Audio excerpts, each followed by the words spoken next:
नमस्कार, मी अतिश चव्हाण, ग्रामपंचायत अधिकारी राजबर्डी। आज आपलं मुख्यमंत्री 100 दिवस कार्यक्रम अंतर्गत आपल्या गावातील घरकुलं हे पूर्ण करण्याच्या संदर्भात आलो असता आमच्या दुर्गम भाग म्हणजे धडगाव तालुका जिल्हा नंदुरबार येथे जे लाभार्थी आहे यांना सकाळपासून मी भेट देत आहो। तर घरकुल लाभार्थ्यांची आज मी जेव्हा फिरलो तेव्हा प्राथमिक स्वरूपात मुख्य अडचण म्हणजे रेतूची।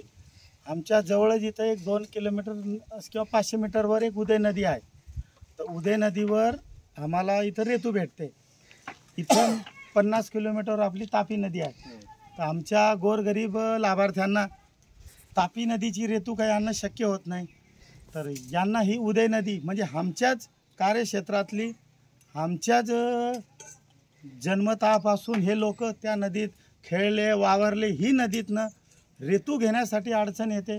माननीय मुख्यमंत्री महोदयांनी आश्वासन दिलं, शासन निर्णय काढला की घरकुल लाभार्थ्याला 5 ब्रास रेतू भेटली पाहिजे।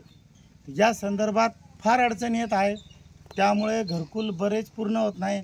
तरी माझे गोरगरीब बांधव आणि हे घरकुल लाभार्थी जसे तसे बघू शकता तुम्ही अशा रेतूत हे घर पूर्ण करत आहे।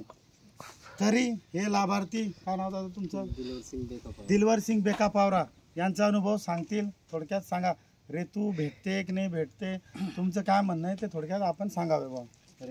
उदय नदीवर रेती घ्यायला जातात तर फारसवाला आणू देत नाही।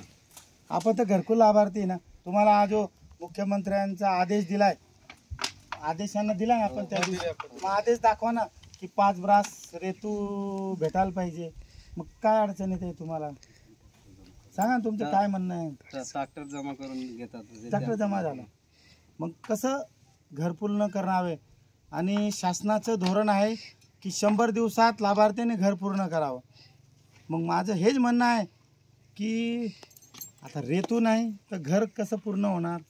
तर थोडंसं प्रशासनाने सहकार्य करावं की नेमकं आम्ही काय करावं। ग्रामपंचायतची भूमिका की आमच्या गावातील किती लोकांना घरं आहे आणि यांना एवढी रेतू लागते, तर तेवढं सहकार्य करावं हीच माझी अपेक्षा आहे। तर एवढं सांगून सांगतो, धन्यवाद।